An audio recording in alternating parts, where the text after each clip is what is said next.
आज की कहानी का शीर्षक है हवा और सूरज। तो चलिए कहानी शुरू करते हैं। एक बार की बात है, एक शांतिपूर्ण और सुंदर घास के मैदान में हवा और सूरज बातचीत कर रहे थे। वे चर्चा कर रहे थे कि कौन अधिक शक्तिशाली है। प्रत्येक का मानना था कि वे प्रकृति की सबसे शक्तिशाली शक्ति हैं। अपनी बहस को सुलझाने के लिए उन्होंने एक प्रतियोगिता आयोजित करने का निर्णय लिया। जब वे बहस कर रहे थे तो उन्होंने एक यात्री को सड़क पर चलते हुए देखा। यात्री ने गर्म रहने के लिए मोटा कोट पहन रखा था। पवन और सूर्य इस बात पर सहमत हुए कि जो कोई भी यात्री का कोट उतरवा सकेगा उसे दोनों में से अधिक शक्तिशाली माना जाएगा। पवन को अपनी शक्ति पर भरोसा था और उसने पहले जाने का फैसला किया। उसने अपने गाल फुलाए और पूरी ताकत से फूंक मारने लगा। उसने पेड़ों और घास के मैदानों के बीच से सीटी बजाते हुए हवा के ठंडे झोंके भेजे। हवा गरजती और चिल्लाती रही, जिससे पत्तियां हवा में घूमने लगी। यात्री ने ठंडी हवा को महसूस करते हुए अपने कोट को अपने चारों ओर और भी कसकर लपेट लिया और गर्म रहने के लिए वह तेज चलने लगा। हवा जितनी तेज चल रही थी, यात्री ने अपने कोट को उतना ही मजबूती से पकड़ रखा था। पवन निराश हो रहा था। उसने भयंकर तूफान चलाया, लेकिन कितनी भी कोशिश करने के बावजूद यात्री ने अपना कोट नहीं उतारा।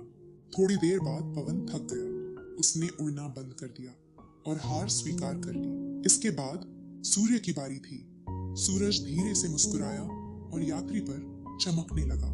उसने अपनी गर्म सुनहरी किरणें भेजी। घास का मैदान एक उज्जवल आरामदायक रोशनी से जगमगा उठा। फूलों ने अपनी पंखुड़ियां खोल दी और पक्षी गाने लगे। यात्री को अपने चेहरे और शरीर पर सूर्य की गर्मी महसूस हुई। यह इतना सुखद और आरामदायक लगा कि उसने अपनी गति धीमी कर दी और चलने का आनंद लेने लगा।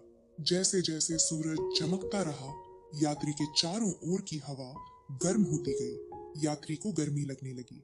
उसने अपना माथा पूंछा और अपने कोट पर अपनी पकड़ ढीली कर दी। सूरज धीरे धीरे चमकता रहा, जिससे यात्री को ज्यादा से ज्यादा गर्मी महसूस हुई।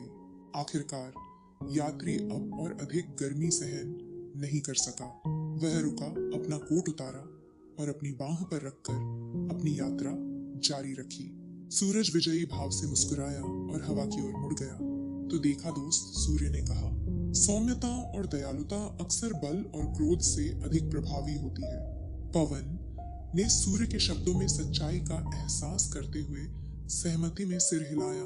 उस दिन से पवन और सूर्य बहुत अच्छे दोस्त बन गए। एक दूसरे की ताकत का सम्मान करते थे। तो दोस्तों, इस कहानी से हमें ये सीख मिली कि नम्रता और दयालुता वह हासिल कर सकती है जो ताकत और गुस्सा नहीं कर सकते।